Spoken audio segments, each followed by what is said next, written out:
Nid oes terfyn a drigaredd yr arglwydd, ac yn sicr ni phallai dosturiaethau. Y maent yn newydd bob bore, a mawr yw dy ffyddlondeb.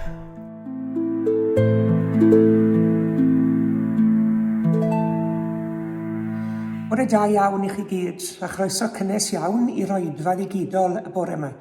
Wi ymhell o adre heddi, wi lan yn mhentre Gwynfryn, ger Llanbedr, ddim ymhell iawn o Harlech, a wi yma yn y capel hanesyddol hwn, Salem, pentre Gwynfryn, ac wrth gwrs ni'n cysylltu'r capel hwn a darlun enwog Cyrnol Fosber Salem. A mae'n hyfryd i feddwl fod y drws yn agored yma i ni i ymweld â'r lle hanesyddol hwn, a mae'n hyfryd cael bod yma heddi. Croeso cynnes iawn i chi gyd.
Mae'n siŵr gen i bod ni gyd yn gyfarwydd â'r darlun enwog hwn a beintiwyd gan Sydney Cyrnol Fosber yn y flwyddyn 1918.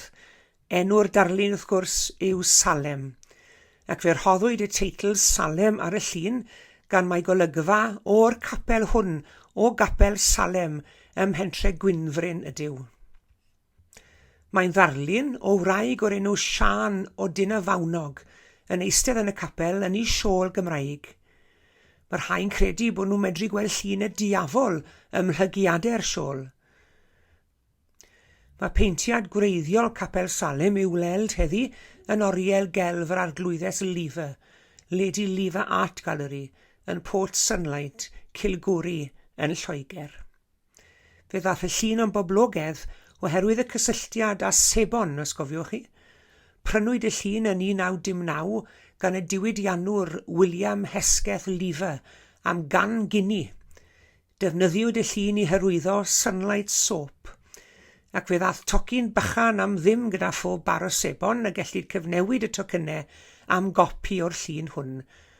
Ac effaith hyn, wrth gwrs, oedd i lawer iawn o gartrefi dderbyn copi o'r llun. Fe aeth T. Rowland Hughes ati i ysgrifennu cerdd arbennig iawn i gapel Salem cefn Cymere. Dyma'r gerdd. Sian Owen Tynefawnog yw'r hen wraig a wisgai'r siôl a'i hirddas benthyg mwy. Hen wreigam seml a chadarn fel y graig, uwch cefn Cymere lle'r addolant hwy. Y cwmni gwledig ar ddiarffordd hynt, Sian Owen, William Siôn ac Owen Siôn, a Robert Walias o Gair Meddu gynt, a Laura Tynebierth fwy neu thôn. Mi gwrdda wybodysion llawer byd, y prysur bwysig, y cyffile blaen, a chlychau harnes heb un eiliad fyd, yn gyrru pold fawreddog san ar dain. Morfelus wedyn yw eich byd di-sôn. Sian Owen, Tynefawnog, William Siôn.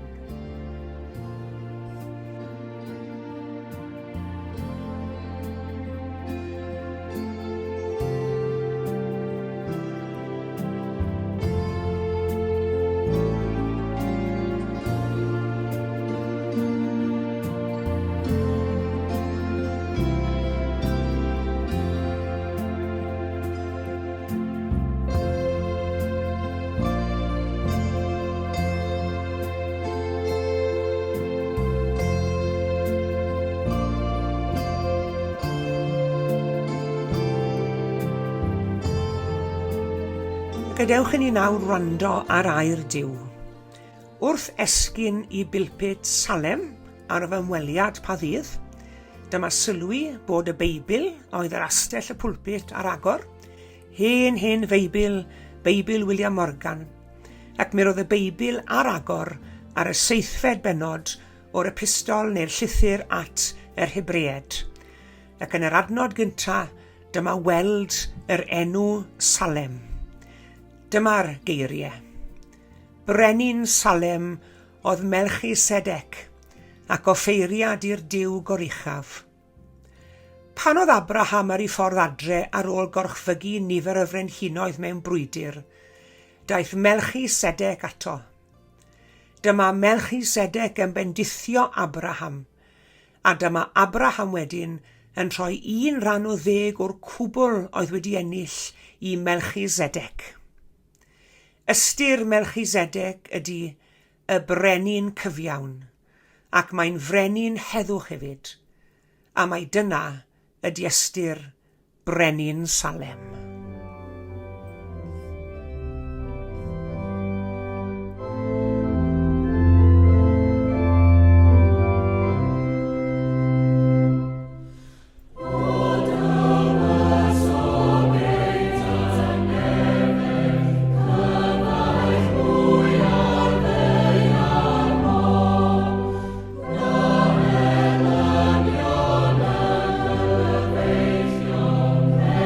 Be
Yn yr ysgrythurau, mae'r enw Salem yn ymddangos gyntaf mewn eiliad dawel ond bwerus iawn.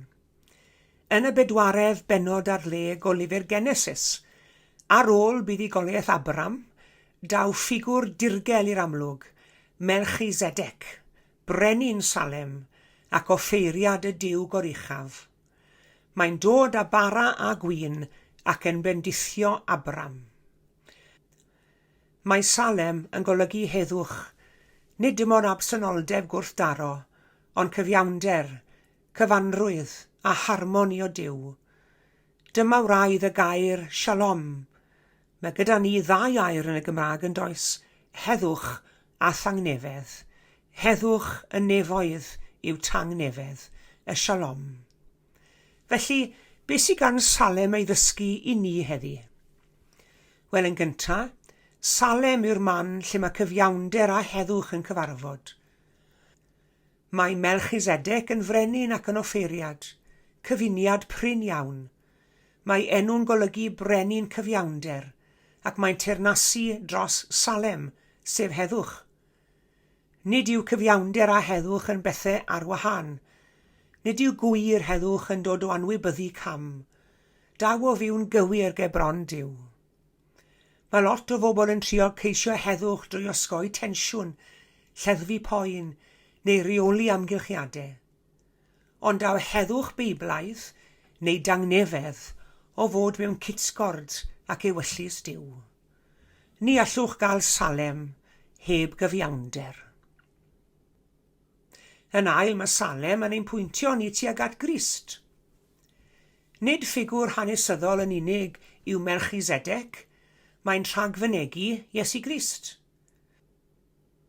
Yn y 7 bennod o Hebreed, fe ddarllenon ni'n gynt, fe welwn ni fod Iesu yn cael ei ystyried yn offeiriad tragwyddol yn ôl trefn Melchizedek. Iesu felly sy'n dod â bendith ac nid condemniad. Mae Iesu'n cynnig bara gwyn, ei gorff a'i waed ei hun. Mae Iesu yn teyrnasu fel brenin ac offeiriad. Ac i ble mae Iesu'n ein harwen ni? Wel, mae fe'n ein harwen ni wrth gwrs i berthynas da a Duw, i heddwch a Duw, i dangnefedd. Nid rhyw dywelwch dros dro, ond perthynas wedi hadfer. Yn drydydd, nid lle yn unig yw Salem, y mae'n alwad.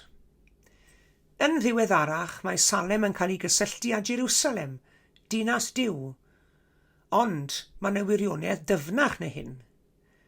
Nid adeiladu dinas heddychlon yn unig mae Duw, ond mae e yn mouldio bobl i fod yn fobl heddychlon a thangnefeddus hefyd. Gwyn ei byd y tangnefeddwyr, meddai Iesu. Gwyn ei bryd y tangnefedd wneithurwyr. Nid yw cadw heddwch yn unig yn ddigon, nac i osgoi e. I ni'n cael ein galw i greu heddwch. A mae hynny'n golygu cymodi perthnasau sydd wedi torri, llefaru'r gwir mewn gras, dod â phresenoldeb Duw i mewn i wrthdaro. Salem yw lle bynnag mae heddwch Duw yn teyrnasu. Yn bedwerydd, mae Salem yn ein herio. Gadewch yn ei ofyn i ni'n hunain, a oes tangnefedd yn fy mywyd i, neu dim ond rhyw ymddangosiad o heddwch? Odw i'n osgoi gwrthdaro, neu'n dod â iachad Duw iddo? A yw pobl yn profi rhyw heddwch neu dangnefedd pan maen nhw'n cwrdd â chi a fi? Dyw heddwch ddim yn oddefol, mae heddwch yn weithredol, ond mae hefyd yn gostus, a mae'r peth ysbrydol iawn i wneud. Dechreuodd Salem fel dinas. Fe ddaeth Salem yn symbol. Trwy Grist, mae Salem yn dod yn realiti yno ni. Pa mae Duw yn teyrnasu yn y galon, y mae tangnefedd yn dilyn. Felly mae'r alwad heddi'n syml, ond dyw ddim yn alwad hawdd o gwbl. Gadewch i ni fyw fel Salem. Cario heddwch yn ein bywydau. Cerdded mewn cyfiawnder ac adlewyrchu Iesu. Brenin heddwch a thywysog tangnefedd. Amen.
Gweddiwn. Gadewch i ni ddiolch i Dduw am ei ffyddlondeb tuag ato ni, am ei ofal droson ni, a'r bendithion a ddaw i ni bob dydd ddod ar ei law. Arglwydd, rhoi ni galon lan y gostyngedig i gydnabod yn ddiolchgad y ffyddlondeb a thaioni ni dy blant. Diolchwn nad wyt ti'n rhy fawr i wrando'n gweddiau, ond diolchwn dy fod yn ddigon mawr hefyd i bontio'r gogendor rhyngon a thi. Diolch bod y gariad yn ddigon mawr i ddarparu ar ein cyfer ac i wylio troson ni. Diolch fod y drigaredd yn ddigon mawr i gyd ymddwyn a'n gwendidau a maddau'n beiau. A diolch bod y mynedd yn ddigon mawr i ddal gafel arno ni gweithaf ein crwydro ffôl, a'n tywys ni yn ôl at y lwybrau di.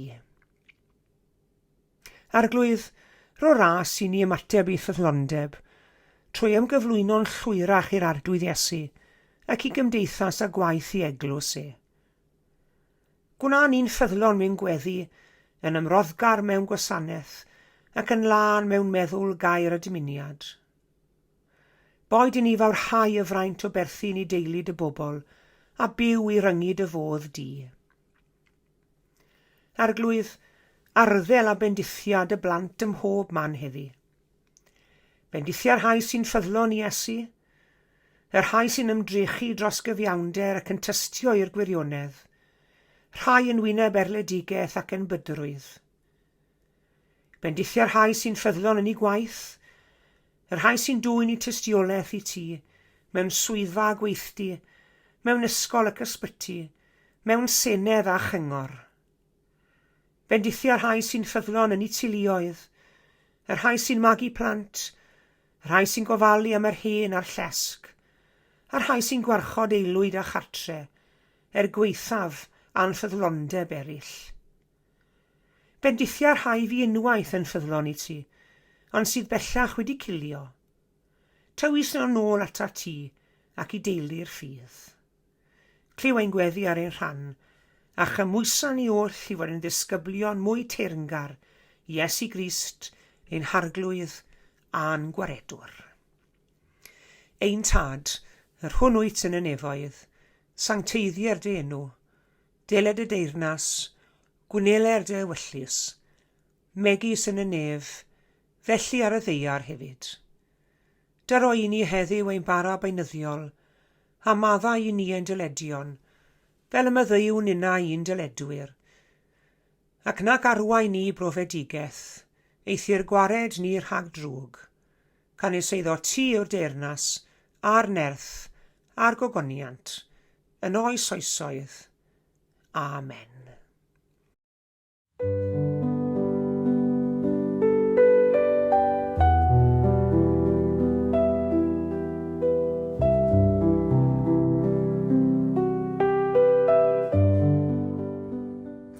Diolch yn fawr iawn i chi gyd am eich cwmni yn yr oedfa heddi.